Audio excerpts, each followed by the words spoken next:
Sem dúvida, uma das maiores decepções da história do cinema de super-herói é o terceiro filme do Homem-Aranha do Tobey Maguire. Depois de 2 filmes incríveis onde o Sam Raimi conseguiu estabelecer todo um padrão para esse subgênero, sem medo de usar trajes iguais aos dos quadrinhos, abraçando diversos elementos do universo do personagem e transparecendo esses conceitos pro texto e pra tela, principalmente depois do quão arrebatador foi o segundo filme, pra mim o melhor filme de super-herói já feito, mas esse assunto para outro vídeo, era esperado que o terceiro fechasse de maneira épica, grandiosa, magistral a saga do Cabeça de Teia. Tanto que enquanto o primeiro filme teve um orçamento de 139 milhões de dólares, que já era muito pros anos 2000, o segundo recebeu 200 milhões de orçamento e o terceiro recebeu cerca de 260 a 350 milhões de dólares. Então não tem como dizer que a expectativa da Sony e do público era que esse não fosse o grande blockbuster do ano de 2007. Era a primeira vez que o cinema de super-herói recebia tamanha atenção e dedicação de um estúdio. E deu no que deu, né?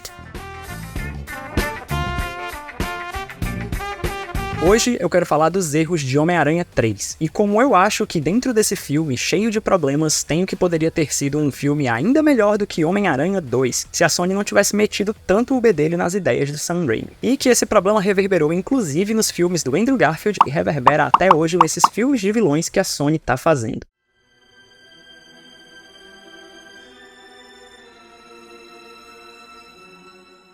Primeiro de tudo, eu acho importante a gente falar aqui sobre o principal nome que tá ligado aos sucessos dos 2 primeiros filmes e por que eles deram tão certo: Sam Raimi. O Sam Raimi, antes de Homem-Aranha, ele não era um diretor extremamente conceituado, ele sempre foi bem cult, dá pra dizer assim, por causa de Evil Dead, que tinha cara de trecheira, cinema B, C, D e terror, né, que é mais fácil, eu digo financeiramente, de produzir. Por isso foi uma surpresa gigantesca quando ele foi anunciado para dirigir o primeiro longa-metragem live action do Homem-Aranha. Somente o super-herói mais popular da Marvel, quase tão conhecido quanto o Super-Homem na DC. O herói mais relacionável das histórias em quadrinhos, com uma legião de fãs que cresceram com o personagem e já era amado pelo grande público. Não tinha como ser um filme pequeno. Vários outros diversos diretores foram cogitados, inclusive o James Cameron, que era o nome mais badalado de Hollywood na época. Ele tinha feito Aliens, Exterminador do Futuro, depois teve Titanic. Aliás, a ideia dele era escalar o Leonardo DiCaprio para ser o Peter Parker. Essa pré-produção teve início. O Cameron chegou a trabalhar pelo menos em um esboço do roteiro. A ideia das teias orgânicas foi dele, algo que se manteve na versão final. Mas o projeto, que não era nem da Sony ainda, era de outra produtora, mais tarde é que os direitos do Homem-Aranha passariam pra Sony, foi cancelado por diferenças criativas, já que o Cameron queria fazer um filme extremamente adulto e violento, envolvendo até cena de sexo entre o Peter e a MJ, e não era esse caminho que o estúdio estava pretendendo seguir. Acabou que a Sony resolveu dar o comando pro Sam Raimi, e assim, nunca mais na história desse estúdio eles tomaram uma decisão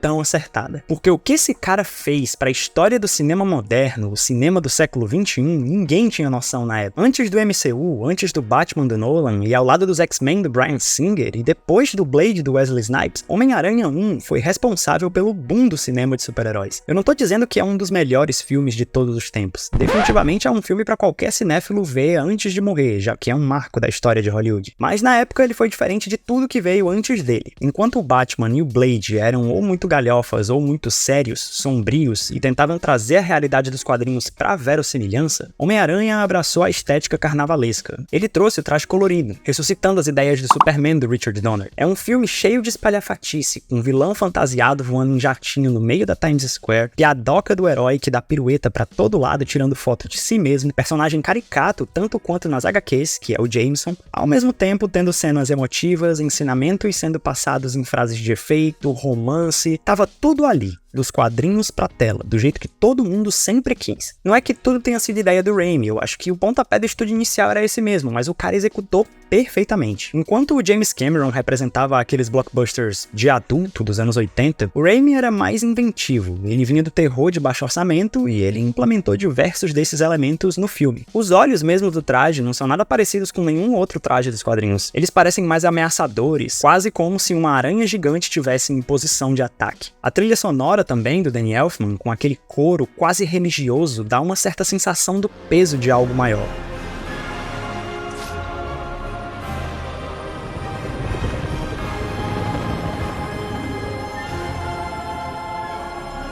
quem sabe o destino que deu essa responsabilidade para Peter Parker. Entende como o James Cameron, apesar de ser um excelente diretor, não é um cara que seria tão inventivo para colocar em prática essas ideias arriscadas? Você colocar elementos de terror num filme de super-herói colorido. Aliás, só um adendo aqui, eu sou muito frustrado que o traje do Duende Verde, que tinha sido originalmente criado pro filme, foi substituído pelo que a gente conhece. Não sei como ele faria sentido no roteiro, provavelmente ele foi pensado para uma versão descartada da trama do Norman. É óbvio que uma armadura militar faz mais sentido pra trama, mas eu adoraria saber por que eles desenvolveram aquele animatrônico tão assustador, caricato na medida, como é o Duende Verde dos quadrinhos, e não usaram. Todas essas coisas revolucionárias pro gênero que eu falei, que são pontos fortíssimos, serviram de inspiração e servem até hoje para Marvel Studios, que criou a sua fórmula evoluindo esses conceitos e recebendo feedback do público ao longo dos anos conforme novas gerações foram surgindo. Até a DC, quando resolveu largar o sombrio e realista, partiu para esse lado. Mas algo que nenhum filme de super-herói que veio depois destes do Homem-Aranha tem é a pegada cafona do Sam Raimi. E eu acho esse o charme final que torna esses filmes tão únicos. O Sam Raimi é apaixonado pelo Homem-Aranha, ele já disse isso em várias entrevistas. Ele cresceu lendo o personagem e ele entendeu que, apesar de toda a parte espalhafatosa de ser um filme de ação, ter todo um checklist de elementos do universo do herói para ser trazido para o filme, ter todas as ordens do estúdio a serem acatadas, o mais importante é a mensagem da história, é a jornada do Peter Parker. São os aprendizados dele, é a evolução dele de onde ele começa pro ponto onde ele termina a história, que são elementos narrativos de qualquer filme, né? Que o seu personagem aprendeu, como as vivências ao longo da trama o tornaram quem ele é ao final da história, e do ponto A ao ponto B, e isso é nítido nos 3 filmes.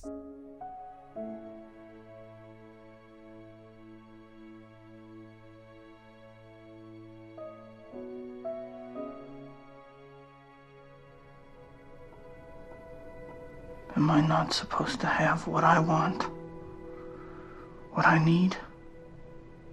Então, beleza, o Sam Raimi mandou muito bem criando e desenvolvendo esse universo nos 2 primeiros filmes. Não quero falar tanto do segundo, porque eu acho que ele merece um vídeo só pra ele aqui no canal. Mas, resumidamente, o primeiro é a introdução clássica de filme de herói. A gente vê ele ganhando os poderes, usando com irresponsabilidade, se lascando e depois aprendendo o que o tio Ben estava tentando ensinar lá no início do filme. No segundo, a gente vê que o Peter precisa dar uma freada, porque o maluco já tá sofrendo um super burnout, ficando sem os poderes, enquanto tenta abraçar o mundo com as pernas e ter essa vida dupla. Primeiro ele desiste de tudo, achando que aquilo é amor próprio, e depois ele entende que a estrada da responsabilidade e do autocuidado não necessariamente é uma via de mão dupla. Ficou bonito isso, né? E o segundo filme mostra como, na vida, nós sempre temos algo a mais pra aprender. Mesmo com todo o arco do personagem no filme anterior, ainda tinham lições a serem tiradas das novas vivências dele a partir da pessoa que ele se tornou ao final do primeiro filme. E o mesmo vale pro terceiro longa.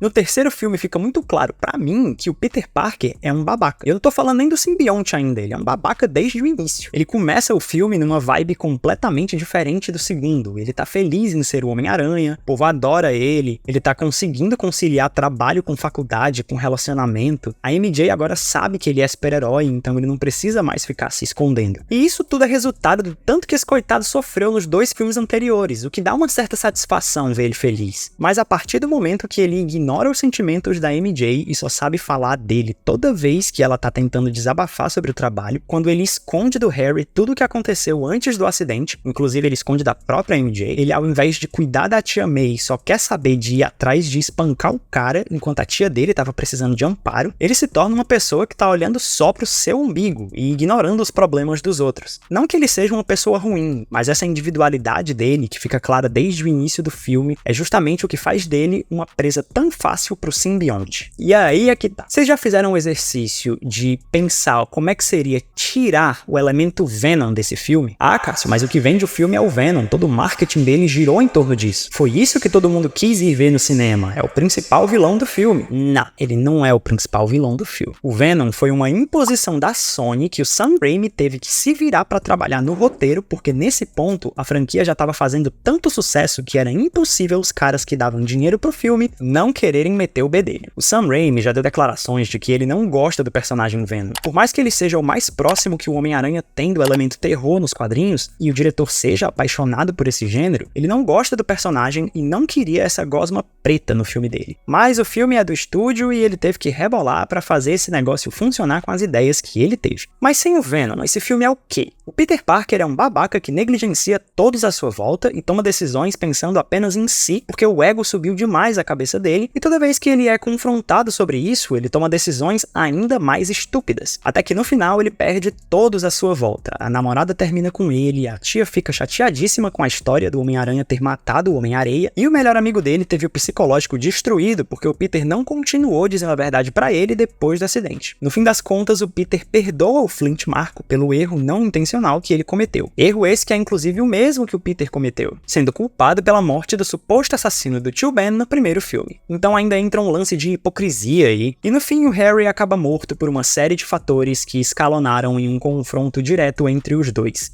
Que, querendo ou não, a responsabilidade entra na conta do Peter. O filme termina de maneira trágica com o Peter e a MJ chorando as pitangas pela morte do Harry. A gente sem nem saber se eles terminaram juntos, porque foi tanta coisa ruim que aconteceu. De novo, tudo na conta do Peter, que fica essa mancha gigantesca na vida de ambos. Como é que volta a se relacionar depois de uma merda dessa? Aqui eu fiz um exercício só de tirar o elemento Venom do filme, e já é um filme anos-luz mais interessante do que o que a gente viu, onde a culpa por todos os erros do Peter recaem sobre o simbionte. E já que foi uma imposição da Sony, de que outra maneira o Sam Raimi encaixaria esse ETzinho na história? Eu acho que ele tirou foi leite de pedra desse cocô de ideia, porque ele tentou desenvolver elementos que justificassem a presença daquele bicho ali, o que acabou inflando o filme, fazendo surgir tantas subtramas que era impossível desenvolver todas elas dialogando entre si e deixando o filme refém de artifícios de roteiros extremamente preguiçosos, como o número gigantesco de conveniências que esse filme tem. Presta atenção, eu vou citar algumas de exemplo. O Harry passa o filme inteiro sem memória. Já elimina um problema pro roteiro se preocupar só quando ele quiser e achar conveniente que o Harry volte. A colega de classe do Peter é justamente a namorada do fotógrafo freelancer, né, o Ed Brock, que é rival do Peter no jornal. E o cara ainda tá rezando que o Peter morra exatamente na mesma igreja, no mesmo local, né, no mesmo momento em que o Peter tá se livrando do simbionte. Sendo que o roteiro nem apresenta em nenhum momento um senso de moralidade que faça a gente compreender que, do nada, o Ed foi rezar numa igreja. Por mais que seja pela morte do Peter. Além do fato da igreja estar vazia, né? Se esse filme tivesse focado mais no Homem-Areia, ele teria ganhado muito mais. Porque ele seria o vilão que se relacionava diretamente com o Peter Parker. Repara como ele é o anti-Homem-Aranha dessa trilogia. Ele ganhou poderes e tá tentando usar pra botar comida na mesa da filha dele. Poderes e responsabilidades. Não importa se o mundo todo tá contra ele, se estão tentando colocar ele na cadeia, se a ex-mulher quer ele longe da filha, não importa, ele só quer garantir a vida da filha dele. E no final a gente nem vê se ele consegue, porque assim como durante toda a projeção, o roteiro ignora ele. O que sobra pra gente é aquela cena extremamente poética do início, onde ele nasce, né? Repara como o Peter passa de oprimido e incompreendido nos filmes anteriores pra opressor do Homem-Areia nesse filme. Mas o roteiro não deixa a relação deles se desenvolver, porque tem muita coisa pra tratar. O mesmo vale pra MJ. Muita gente fala mal da Mary Jane e da Kirsten Dunst por falta de fidelidade aos quadrinhos, que eu sinceramente não...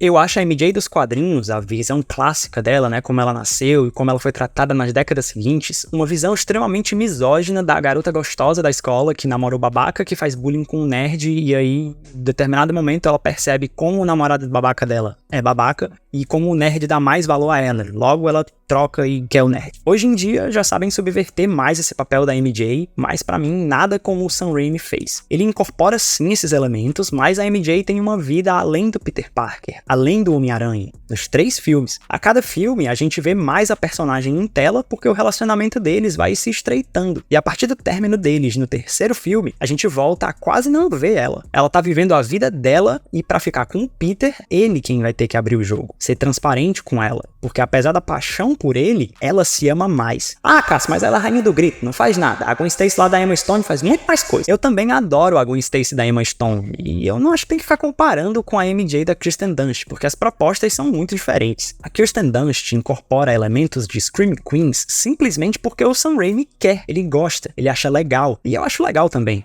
Em um filme de super-herói, é óbvio que o par romântico do protagonista vai entrar em apuros. Até a tia May entra. E o Sam Raimi só falou pra Kirsten Dunst: grita. Só isso. A Gwen da Emma Stone não é legal só porque ela ajuda o Homem-Aranha. Ela também tem a própria vida, nos 2 filmes. Ela é foda pela personalidade dela, que é mais explorada que a MJ realmente, ela tem mais tempo de tela. Esses filmes do Andrew Garfield foram dirigidos pelo Mark Webb, que é um cara que manda muito bem com comédia romântica. Ele dirigiu 500 Dias com Ela. Então, assim como o Sam Raimi trouxe elementos de terror pros filmes dele, o Mark Webb trouxe elementos de comédia romântica, como as piadas, o flerte. Enfim, de Espetacular Homem-Aranha eu falo em outro vídeo. No fim das contas, a gente termina Homem-Aranha 3 sem um fechamento até pra MJ, que tinha sido uma personagem desenvolvida com muito carinho até ali. Ela termina trabalhando naquele jazz? Ah, tá, beleza. Era assim que ela tava há meia hora atrás, quando o filme lembrou que ela existia. A gente simplesmente para o arco dela. Homem-Aranha 3 é um grande remendo de ideias ótimas, boas e ruins, vindas de todos os lugares, que o diretor teve que fazer funcionar do jeito que deu. Ele ainda consegue espaço pra tirar sarro do simbionte com aquela sequência ridícula da dancinha, parodiando a si mesmo com a cena do segundo filme, onde o Peter desiste de ser o Homem-Aranha. Na cena do clube de jazz, a mesma coisa. Infelizmente, um 4º filme nunca foi feito, apesar do Sam Raimi ter começado a desenvolver os conceitos do filme. O vilão seria o Abutre, algo que foi incorporado em De Volta ao Lar, da Marvel, mas sinceramente eu acho que um 4º filme seria só mais um Homem-Aranha 3.1.